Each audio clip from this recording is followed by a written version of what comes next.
Alright, what happens when you take a slice of polo with a side dish of football and then throw in a bunch of motorbikes? You get the wild world of motorcycle polo.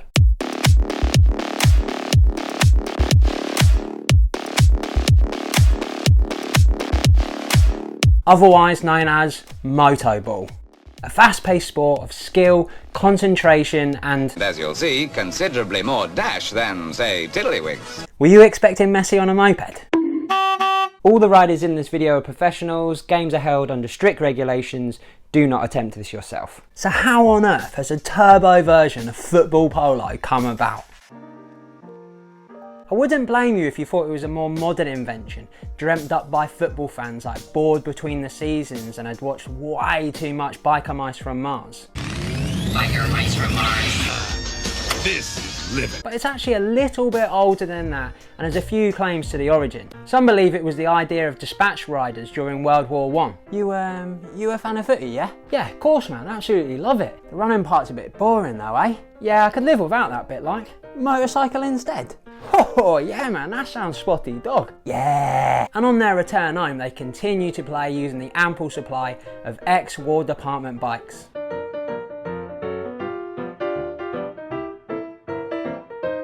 Others believe people started tearing up English footy pitches in 1923, which I imagine the groundskeepers would have been delighted about.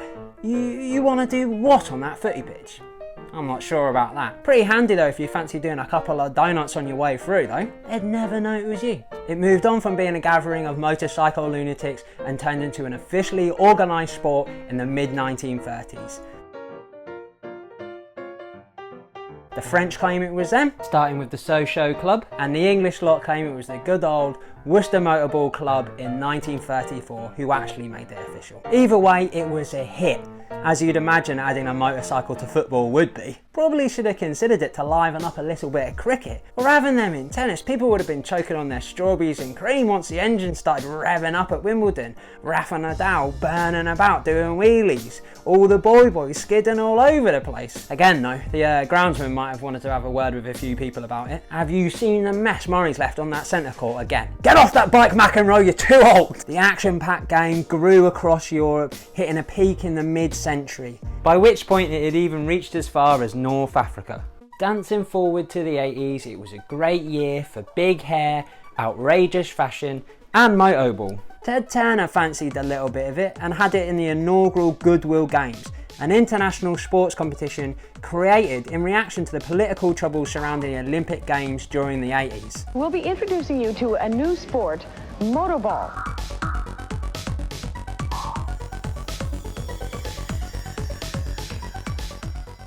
There was a British League and Knockout Championships for many years. At its peak, it had 125 teams. There was a Coupe de France, the Championships of France, and there was leagues and federations all over Europe. So where is it now?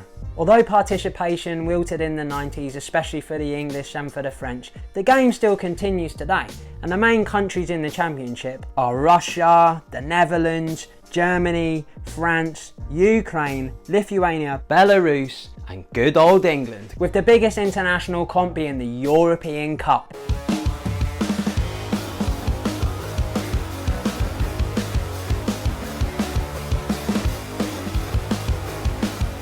It is end-to-end non-stop action and it's all held under the FIM, Fédération Internationale de Motocyclisme. So you know it's legit and not just a bunch of petrol heads going wild on the weekend. It looks very exciting and I know there'll be a few people who are tempted to give it a go straight away, but you can't just turn up on any old motorcycle with a mitre footy, tearing up your local football pitch Mad Max style. That's our fuel!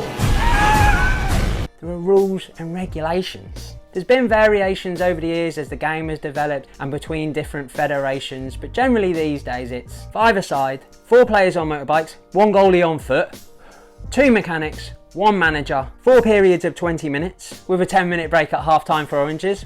Lovely. 2 refs and line judges to control the action, and a partridge in a pear tree. As I mentioned before, you can't just really turn up on a Vespa. Riders use specially prepared 250cc motorcycles.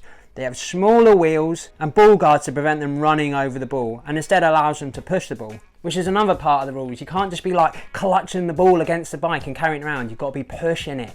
Push it real good. The pitch is similar to a regular football field. Lengthwise it's between 110 and 85 metres, widthwise between 75 and 45 metres, with regular sized goals as well.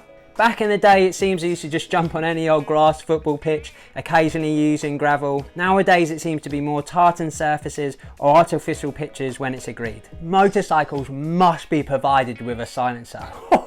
Can you imagine it without, man? It'd be absolutely thunderous. It'd be like sitting inside one of Slipknot's drums or something. Sticking your head inside a washing machine full of rocks. Motorcycles can also not produce exhaust fumes. It's not the wacky races, man. You can't be leaving people in plumes of smoke. Hey, what's going on here? You'd only be like a few steps away from the thing turning into Mario Kart. The back wheel can be a trial or speedway tyre, and the front wheel can be whatever you want as long as it's not a casted wheel, as they're forbidden. The ball is a beefed up turbocharged football, measuring in at 40 centimetres and weighing a kilogram. A normal sized football is just not going to cut it, it'd be a madness. There's also a couple of rules for moving the ball about the place as well. The rider has to use his foot to control the ball, must be on his bike, and the engine must be running. You can either pass the ball between each other or continuously pushing the ball. It can't be carried.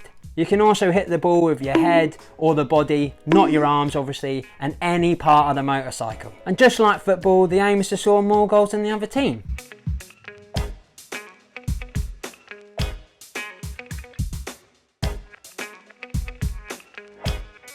So as a very brief summary, football on motorbikes. Did you hear that? That was just a motorcycle going past my house. Wonder if they're on the way to a game. Now I imagine we've all watched a game of football before, and we've seen how sometimes players can react when they get the slightest touch in a tackle. It's a little bit more real and raucous in Motoball.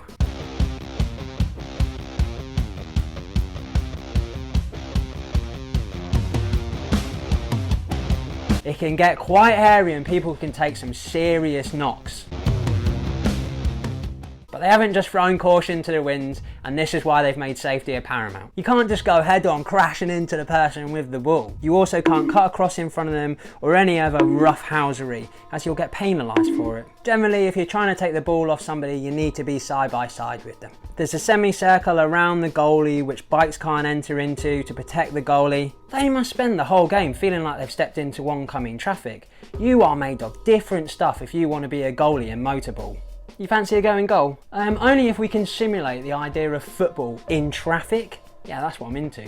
Players must have leather or similar knee-high boots which will protect them from like chafing and high-speed contact. On the list of worries when there's other people flying around on motorbikes, chafing's pretty low for me. Part of the regulations stipulates that shoes and boots may not endanger other players. That makes it sound like somewhere in the past somebody's turned up with spikes on their boots or like really long pointy winkle pickers or something. Riders also need leather leggings and gloves and a helmet to keep your jed safe. Oh, and every team has 2 players on standby, which makes a lot of sense. You'll also be glad to hear they've upgraded the single piece of string that used to separate the crowd from the participants and replaced it with rails, fences and tyres.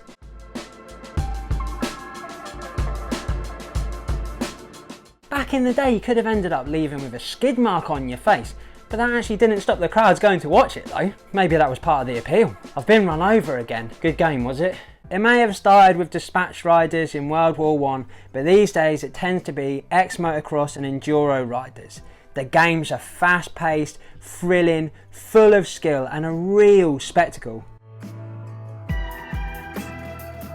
In recent years, it's seen interest outside of Europe, with motorsports fanatic Ryan Stewart introducing it in America. I saw some videos a couple of years ago and I always wanted to try it, and I couldn't find anybody in the US that was even playing it, so I started Motoball USA. Even motorsports Hall of Fame racer Davey Jarrell has shown interest. Never heard of it before, but apparently I think it's pretty popular over in Europe. Anything's possible.